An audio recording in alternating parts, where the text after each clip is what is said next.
Hi, this is Ruble from Tech Review. Today I am going to show you how to fix Windows Update failed to install error 0x80070643. To fix this error, right-click on the Start menu.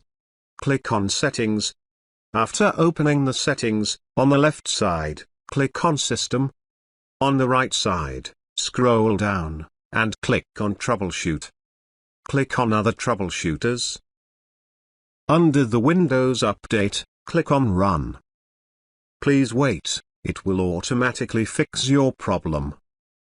After finishing these processes, click on Close, and retry to update your Windows. If it did not resolve your problem, right-click on the desktop.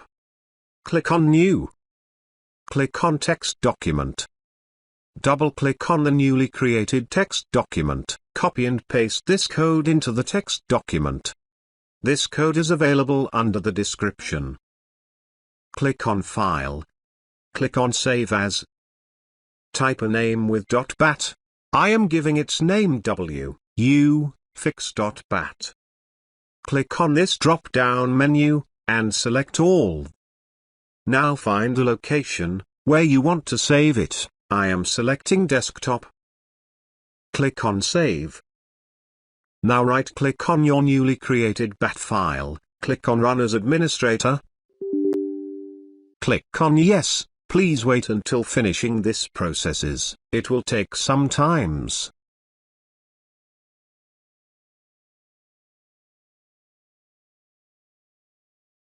After finishing all processes, it will automatically close.